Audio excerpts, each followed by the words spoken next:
D'accord. Donc là, je vais vous faire voir un transfert donc pour lever une personne en fait à domicile toujours, qui n'a pas de lit médicalisé, hein, qui a un lit normal. Ben voilà, c'est ça le domicile, on s'adapte. Pas tout le monde veut changer ses habitudes.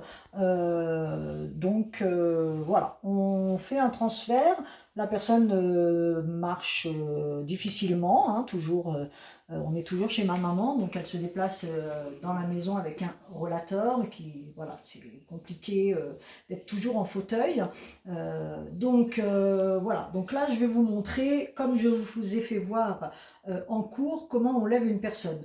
Donc en cours, on avait un lit médicalisé que l'on mettait à hauteur pour notre dos. Donc là, bah, j'ai pas de lit médicalisé, donc c'est un lit normal.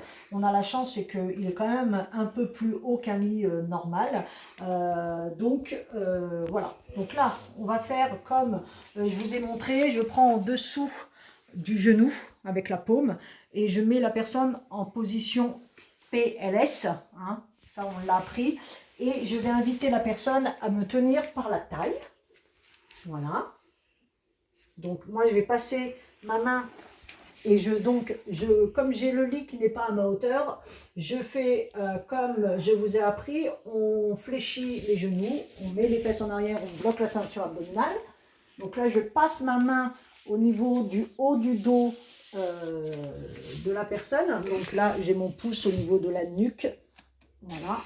Et ensuite, je vais donc prendre le pied, donc vous vous mettez en position comme vous voulez, donc façon voilà, ou vous passez en dessous, peu importe. Et là, on prévient la personne qu'on va la lever, d'accord? Donc à 3, je vous mets assis. 1, 2, 3, et en avant, voilà. Donc là, je demande à la personne si elle va bien. Oui. Oui, et je garde toujours une main de sécurité sur elle, d'accord? Donc là, je l'installe correctement afin qu'elle ne tombe pas. Ça va? Oui. Oui, donc je vais lui mettre ses chaussons. Jamais lever une personne si elle n'est pas chaussée. Pour mettre les chaussons, je vous ai appris, on prend avec la paume de la main et on enfile le chausson et on repose le pied par terre. On évite de faire la pince.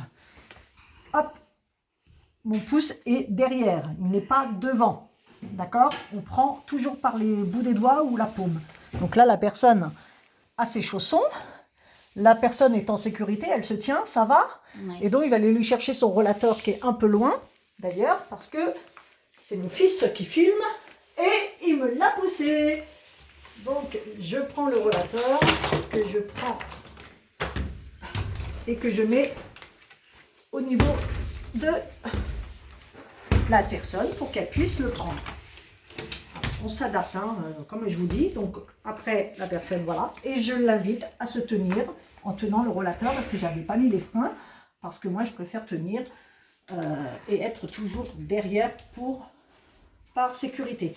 Tant que la personne n'est pas sortie, vu que c'est encombré à domicile, je garde la personne. Et j'invite la personne à tenir droit, à regarder droit devant elle et pas ses pieds. C'est comme ça que l'on peut tomber.